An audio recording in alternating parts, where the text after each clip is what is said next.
rejoint, pour la grande majorité, c'est les maires APR. Et quel maire APR? Si vous vous rappelez bien, le président Macky Sall, avant de me quitter, il avait rassemblé les maires APR, je pense qu'ils étaient 400 ou 500. Oui. Et ces maires APR lui avaient dit quoi? Il souhaitait que le président Macky Sall fasse un 3e mandat. Donc, aujourd'hui, le président Diomaye, je lui dis, c'est devant ces mêmes maires APR que tu veux bâtir le socle politique. C'est une grosse incohérence. Ce que les Sénégalais ont chassé par la porte, il ne faut pas les faire revenir par la fenêtre. Et pour moi, ce serait un très mauvais message pour la génération qui s'est sacrifiée de 2021 à 2024 pour porter ses ambitions pour une nouvelle génération. Parce que quand même, à part Abdou Diouf qui est arrivé au pouvoir, je pense à 44-45 ans, quand même il est le plus jeune président sénégalais arrivé au pouvoir. Et de quelle manière? Donc vraiment, il devait porter encore le flambeau et ne pas décevoir cette jeunesse qui avait beaucoup d'attentes en lui. yaakaar nga ñu mën a déggoo ci Ousmane Sonko nekk président assemblée, président Bassirou Diomaye Faye nekk le chef de l'exécutif ci lu ñu mënul woon déggoo bi ñuy former le gouvernement sànq yaa ngi wax délaissé, mais pour beaucoup peut-être Pastef moo gedd gouvernement bi mënuñu déggoo foofu yaakaar nga dinañu mën a déggoo pour les 3 ans yi des ci mandat wu président Diomaye. Mais il est obligé parce que boo buggee budget nooy def da ngay dem assemblée ñu voter le budget. Le budget, c'est la base pour que au moins dérouler ton programme annuel. Réforme, les 4 avant-projets. Les 4 avant-projets. Mais beaucoup de demander un avis conseil constitutionnel. Mais beaucoup de les réformes, tu es obligé de voir la représentation nationale. Référendum? Oui, vous connaissez un référendum. Mais référendum, c'est toujours le peuple. Et député aussi. Ci dernière élection, le peuple s'était exprimé à la faveur de la coalition du président Ousmane Sonko. Mais man dama japp ne Pastef gerdul, au contraire. Sank li ma tamali wax la moy alternance bi c'est le bébé de Pastef. Donc nu mun di démé Pastef du sanni bébé. Pastef dañ ko wax ne bu féké mëno déggo président Ousmane Sonko, OK. Mais nous devons trouver un mécanisme pour gouverner avec des ministres de Pastef. Mais dans ce cas, les ministres de Pastef, nous avons 21 watch ba 7. Nous avons des portefeuilles et ministère de souveraineté là, nous avons donc gouvernance bobu, le premier ministre bi ñu ko nommé, le socle sera Pastef, ça vient de lui-même. Si le socle est Pastef kay yow mënoo jël Pastef def ko décoration dafa war a nekk kay ci fondation bi mais mënoo jël ay quelques ministres rek décorer ko kër gi nga ne non fondation bi Pastef la donc c'est là qu'il y a eu un problème et je pense que c'était pas au contraire le président Sonko a fait montre de grandeur se dire OK même si je suis pas le premier ministre je laisse les ministres de Pastef gouverner avec lui tranquillement et moi je vais à l'Assemblée nationale. Maintenant, à l'impossible, nul n'est tenu. Donc le président a fait le choix de cette ossature gouvernementale. On souhaite qu'il réussisse parce que s'il réussit, c'est pour le pays. Et c'est le président Sonko qui s'est porté garant du président Diomaye vis-à-vis des populations. Donc, nous avons échec. Échec. Et il l'a dit, il veut qu'il réussisse. Maintenant, le président Sonko, nous dem dans le sens inverse des engagements qu'il a pris. Parce que vouloir respecter ses engagements, moko andil jafé bi ba mu génn ci gouvernement bi.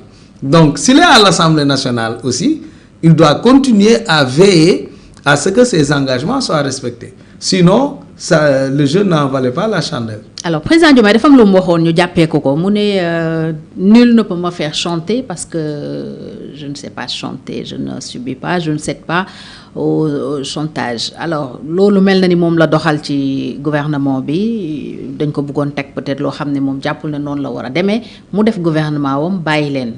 Certains même pensent que c'est une grosse surprise peut-être pour Ousmane Sonko et pour Pastef. Et à l'entendre parler, peut-être xaarul woon yëf yi demee noonu bu ñu demaatee ci Assemblée nationale. nationale mu demee noonu président am na option wu dissoudre assemblée bi en décembre.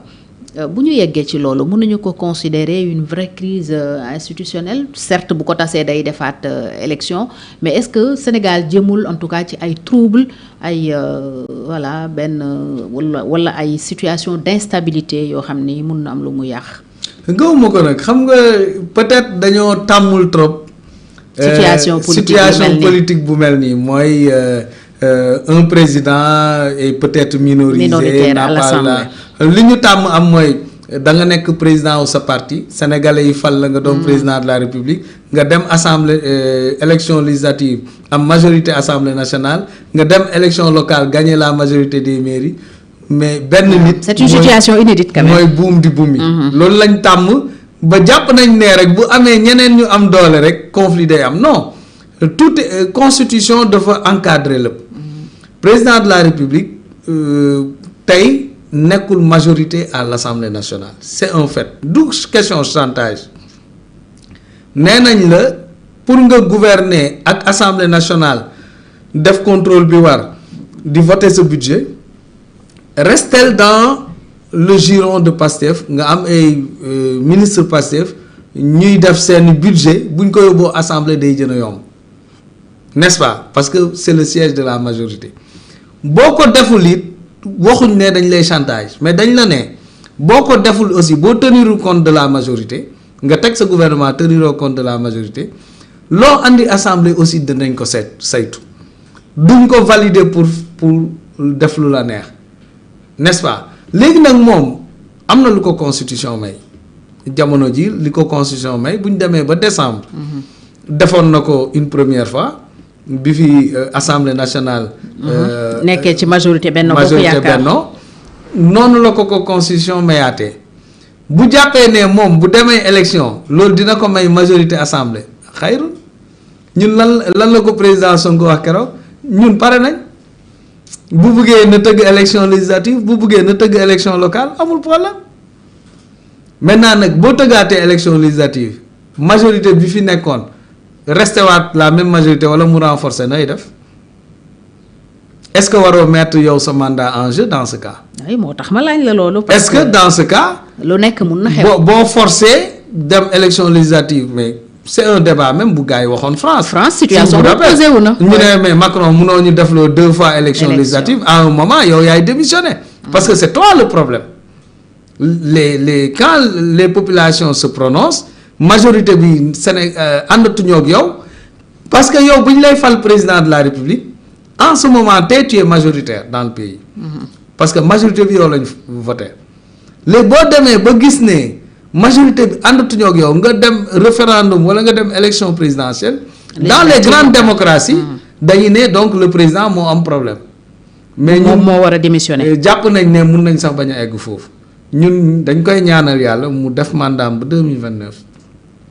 li ñu digganteeg sénégalais yi mu réaliser ko mu def les grandes réformes te avant projet mi gis naa ci ambition loolu la ñu waxante woon ak sénégalais et c'est une bonne chose avant projet réforme yi. na ko déposer assemblée ñu voter ko pour faire toutes les réformes na jublu ci économie bi na régler problème beeg FMI. bañ a restructurer aussi bañ a andi genre plan de. d'austérité pour les sénégalais d'ajustement structurel. vraiment ñun loolu lañ ko yéene bu mu dugg ci schéma politique moom ci boppam moi je connais le président Diomaye très lucide. am na moment lui-même il a dit njuuj njaaj andiwuma fi am na beneen terme la wax parce que Macky moo doon wax njuuj njaaj mais daal terme bu mu wax mooy jéem a taqale politique andiwu ko fi te newul noonu lay doxalee bu mu jéem a dugg ci champ boobu aussi.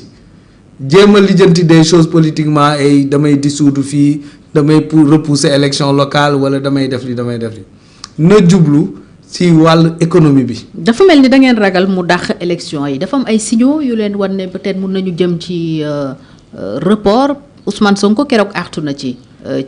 dama jàpp ne président Sonko situation boobu nekkoon premier ministre bu ko waxee rek c'est que am na des signaux valables. Et juste après mu wax ko on a lu dans la presse certains parlaient de l'acte 4 de la décentralisation. Les pôles territoires. Les pôles territoires, des réformes sur la décentralisation qui risque de maintenant nag repousser élection normalement da ngay jaar assemblée nationale normalement da ngay jaar assemblée nationale pour mën ko même réforme yooyu acte 4 de la décentralisation les pôles territoires boo leen buggee jëmmal ci ab loi il faut mu jaar assemblée nationale donc gisuma lan moo war a mun a tax report am moom ci wàllam exécutif décret la ko loi wax la war a jël pour convoquer le corps électoral ministère intérieur bi mu recevoir les partis nee na moom pare na sur le plan organisationnel donc pourquoi ñuy reporter élection Sénégal aussi il faut ñu dépasser surtout que conseil constitutionnel ni mu defoon ak Macky Sall pour man définitivement un homme politique waratul nekk ci ay calcul di repousser le calendrier républicain c'est des choses yu ñu war a dépasser suñu maam yi ñoom Ablaye Wade xeex nañ ko ak Abdou Diouf yeneen génération di ko xeex ñu xeex ko contre Macky Sall mais vraiment l'ère Diomaye on doit tourner la page de certaines choses mooy bloquer nit ne du doon candidat mooy reporter ay élection mooy transhumance bi ñu dàq ñi nga récupérer waat leen mooy laver certains de leur mauvaise gestion et cetera yooyu dañ ko yàgg di xeex donc ère bi daf ko war a tourner définitivement.